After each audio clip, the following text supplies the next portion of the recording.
New Texas law is forcing Dragon Ball off store shelves.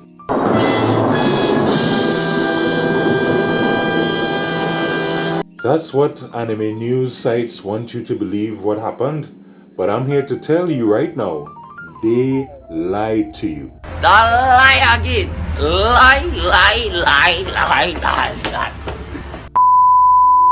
So let me tell you what these headlines are saying versus what actually happened, because apparently fact checking these days is so uncool. He's out of line, but he's right. So for example, on YouTube you were seeing headlines like Texas law is forcing Dragon Ball off store shelves.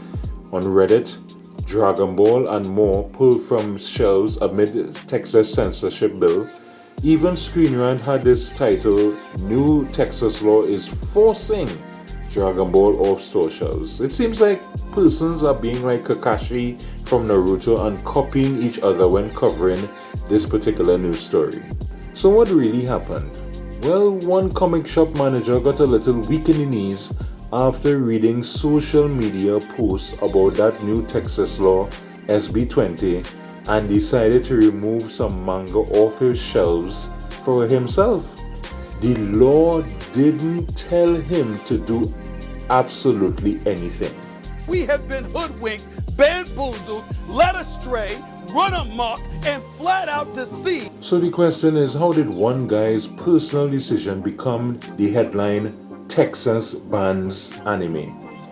Well, it's some simple mathematics. These anime news sites took one store owner's fear-based decision and turned it into an X-Files conspiracy, a government conspiracy against anime fans. What makes this story even more ridiculous is you would think that this is a big manga store in Texas, but here's a picture of their manga section. What the hell is even that? So as you notice in the picture, they don't have a great manga selection. There's one simple shelf they have in their comic book store. So this isn't some massive attack on anime manga culture by the government in Texas. Now the reason why this video is being made is because this unnecessary drama actually hurts the anime community in real ways. For example, number one, it creates unnecessary panic. People genuinely think that their favorite series, like for example Dragon Ball, are under attack by the law. And secondly, and I think this is the most important point, waste our time and attention because we are arguing about fake problems instead of real issues. I don't want peace.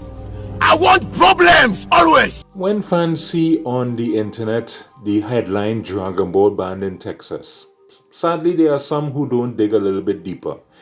The keyboard warriors share it, they get upset, and suddenly we got a manufactured crisis that nobody asked for.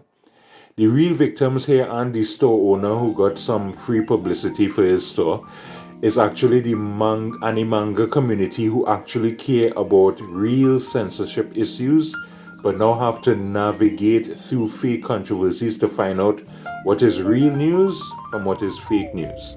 So when covering this story, how would a good journalist handle this situation? Well, they would have first of all actually verified that the store owner removed the Dragon Ball manga. They would have asked questions like, did the law require this or was it voluntary? When it comes to the tiny manga section, they would have provided some context based on the picture that we showed earlier before. And of course, they would have interviewed other comic shops to see if this is a widespread issue. Ain't nobody got time for that. The anime manga community deserves better than headlines just designed to make us panic. We deserve actual information so that we can make informed decisions about what to care about. Yeah, boy. So here's some advice for all of us, including myself. When you see a headline that makes you angry, remember this wise saying from the Bible. It's taken from Proverbs chapter 14 verse 15, which says, "The naive person believes every word, but the shrewd one ponders each step." So take a little moment to ask yourself, What's the actual story here? Don't let clickbait headlines waste your time and energy on manufactured drama. So, what are your thoughts? Are you as disappointed as I am in how this story was covered? Or do you think I'm going a bit too hard on these news sites? Let us know in the comments.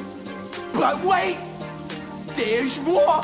Yes, there's more, because you may have noticed that we have changed the name of the channel from Backstrapman Otaku News to Anime Source Central, because the old name was a little bit confusing and didn't represent our content anymore. This name change, I should say, is cleaner and clearer and actually tells you what we do, which is bringing you the latest anime manga news sprinkled with kicks and giggles.